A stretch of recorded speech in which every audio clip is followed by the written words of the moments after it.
पुत्र एक कुल के लिए कुल दीपक कहा गया, लेकिन पुत्री दो कुलों को पवित्र करने वाले। क्योंकि महाराज, यदि स्त्री के जीवन में समन्वय है, स्त्री के जीवन में त्याग है, तपस्या है, शीलता है, सदाचार है, तो ही परिवार आज चल पा रहा है, वरना बड़ा मुश्किल है। मानसकार दर्शन करा रहे। अग्नि परीक्षा किसकी होती है?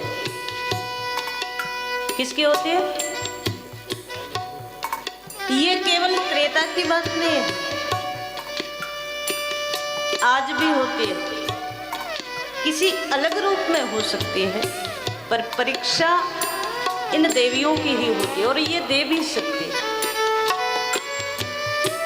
मानसकार कहते हैं जिस समय वन की भूमि में भगवान विराज रहे, उस समय जब सीता जी के हरण की लीला होनी थी, तो उससे पहले भगवान ने एक दिन एकांत में कहा, जब लक्ष्मण जी भी नहीं है उस समय, लक्ष्मण गए बनहि जब लेन मूल फल कंद। लक्ष्मण जी भी नहीं है, श्री भगवान राम जी और जानकी मैया। राम जी ने कहा कि हम आपसे कुछ चाहते। सीता जी बोली क्या? भगवान ने कहा हम कोई लीला करना चाहते हैं, तो हम ये चाहते हैं कि आप अग्नि में निवास करो। अब सोच कर देखो कि अगर यहाँ जानकी जी की जगह कोई और होता तो ये कोई सरल बात थी? ये कोई ऐसी बात थोड़ी थी कि हम कहीं जा रहे हैं या हम किसी काम से 2-4-10 दिन के लिए जा रहे हैं, तो जब तक आप 5 स्टार में रहो, बाद में बुला लेंगे। भगवान ने क्या कहा? तुम पावक मह करहु निवास। आप अग्नि में निवास करिए।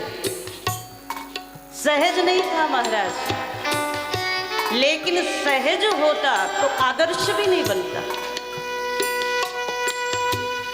कहते हैं ना, जो अपने घरों में एसी रूम में बैठा है, वो बाहर की गर्मी की क्या व्याकुलता है उसको कैसे समझेगा? नहीं समझ सकता। जिसका पेट जरूरत से ज्यादा भरा है, वो भूख से क्या व्याकुलता होती है उसको समझ ही नहीं सकता। जिसको कभी कोई अभाव रहा ही नहीं, उसने सोचा और उससे पहले पूर्ति हो गई, तो वो अभाव क्या होता है जान ही नहीं पाएगा। इसीलिए जीवन में जिन्होंने त्याग किया, आदर्श भी उन्हीं ने बनाया। जो घर में बैठे रहे वो आदर्श थोड़ी बन पाए।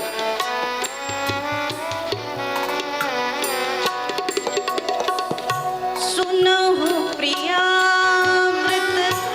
रुचिर सुशीला, रुचिर सुशीला, मैं कछु कर ललित नर लीला, मैं कछु कर ललित नर लीला। तुम पावक मह करहु निवासा, जो लगी करहु निशाचर नासा। तुम पावक करहु निवासा, जो लगी करहु निशाचर नासा। जब ही राम सब कहा बखानी, जब ही राम सब कहा बखानी,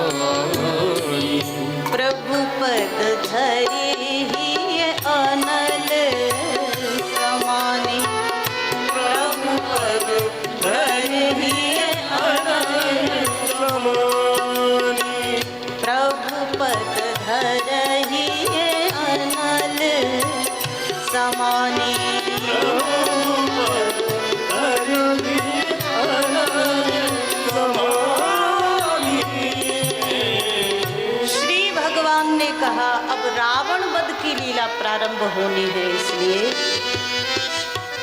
तुम पावक मह करो निवासा, जब लगी करो निशाचर नासा। और श्री जानकी जी अग्नि में निवास कर गई। प्रभु पद ही धर अनल समान। मानसकार कहते हैं जब अग्नि में निवास कर गई तो अपने जैसा ही एक प्रतिबिंब छोड़ दिया।